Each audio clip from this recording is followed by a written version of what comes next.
Sailing and sailboat racing is as much a part of our culture today as it was over 100 years ago.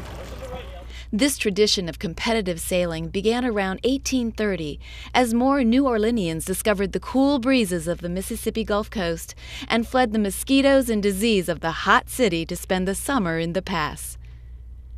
Social life centered around the fashionable Pass Christian Hotel, where the Southern Yacht Club was organized in 1849, and the first regatta was held. The Biloxi Regatta Club's sailing vessel Flirt won the silver pitcher. Biloxi soon became the center of yachting as seafood cannery owners raced their large fleets of schooners in the regattas during the off-season. This led to a highly competitive sailing culture, with sailors demanding faster boats from the local boat builders. The story of the sailing sloop Nydia began when John Rawlins of the Southern Gulf Coast Yachting Association wanted the fastest boat on the water. He turned to his friend Thomas Sully, an architect who grew up in Mississippi City, to design the latest racing model, a sandbagger sloop. Boat design was Sully's first love.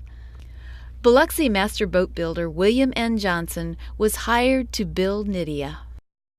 Over 100 years ago, the Johnson Shipyard was located only 6 blocks away from the new Maritime and Seafood Museum on Biloxi Bay in Point Cadet, where Nydia is housed today.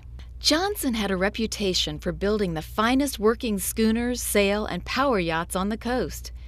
In 1897, the Biloxi Herald said that Nydia is a product of Biloxi, and all Biloxians are proud of the record she has made upon her first appearance on the race course. Thus was launched a great racing career for the Nydia. Crewing with Rawlins aboard Nydia was an 18-year-old college student, A. Baldwin Wood. His job was moving sandbags from side to side and manning the bailing bucket. They raced and won for the next several years. During this time, Wood graduated with honors as an engineer from Tulane University and immediately took employment with the Sewerage and Water Board of New Orleans. Still interested in sailboat racing, in the fall of 1904, Wood bought Nydia from Rawlins.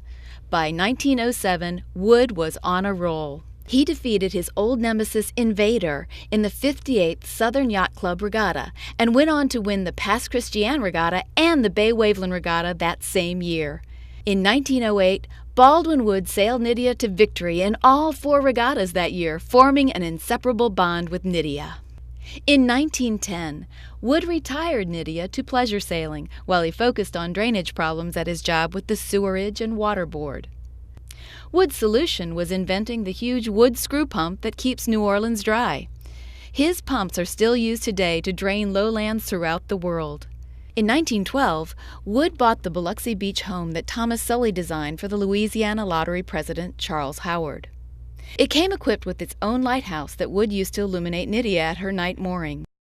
During the winter, Nydia was stored in her shed behind the carriage house. Wood decided to downsize Nydia's rigging so he could handle it by himself. Wood took Nydia to Jackie Jack Kovacevic, who had been Johnson's foreman when Nydia was built. Now, master boat builder Jackie Jack owned the shipyard.